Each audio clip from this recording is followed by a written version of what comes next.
27 सितंबर को इजराइल ने दहियाह में एक भीषण बमबारी में अपने सबसे बड़े दुश्मनों में से एक हसन नसरुल्लाह को मौत के घाट उतार दिया। इसके बाद दुनिया भर में कोहराम मच गया। वहीं हिजबुल्लाह को हाशिम सफीउद्दीन के रूप में अपना नया चीफ मिल गया, लेकिन नसरुल्लाह की अंतिम यात्रा और उसे सुपुर्दे खाक करने को लेकर तमाम कोताही बढ़ती जा रही थी।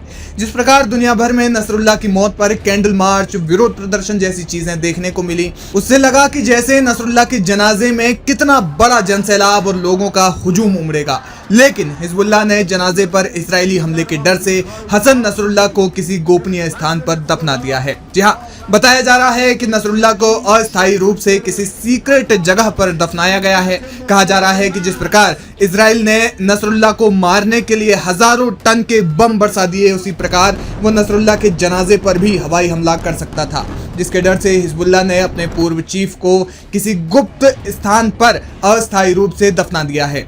पहले कहा जा रहा था कि हसन नसरुल्लाह को इराक के करबला में दफनाया जा सकता है, हालांकि सूत्र बताते हैं कि उन्हें वहीं किसी आसपास की जगह पर ही दफनाया गया है। लेबनान के एक अधिकारी के मुताबिक सुपुर्दे खाक करने से पहले हिजबुल्लाह लेबनान की सरकार से गारंटी लेना चाहता था कि नसरुल्लाह के जनाजे में इजराइल का कोई हमला ना हो। हिजबुल्लाह ये जानकारी लेबनान सरकार के जरिए अमेरिका से लेना चाहता था, हालांकि उसे ये गारंटी नहीं मिल सकी, क्योंकि नसरुल्लाह की मौत के बाद इजराइल ने लेबनान में हमले तेज कर दिए और ऐसे में कोई भी बड़ा हुजूम निकलता जो किसी भी प्रकार से नसरुल्लाह से जुड़ा हो, इजराइल संभवतः उस पर हमला जरूर करता। बताया जा रहा है कि इसलिए हसन नसरुल्लाह को सीक्रेट जगह पर दफनाने का तय किया गया। इस दौरान जुमे की नमाज के समय ईरान के supreme leader Ayatollah Ali Khamenei ने हसन नसरुल्लाह को याद किया और उन्हें लेबनान के लिए एक बड़ा हीरो, एक बहुमूल्य रत्न बताया। खामेनेई ने हसन नसरुल्लाह को अपना भाई बताते हुए कहा कि मुझे उन पर गर्व है और इस्लामिक दुनिया में उनका बहुत बड़ा कद था। उन्होंने कहा कि नसरुल्लाह हमारे बीच में नहीं है, लेकिन उनकी आवाज़ हमारे बीच में हमेशा गूंजती रहेगी।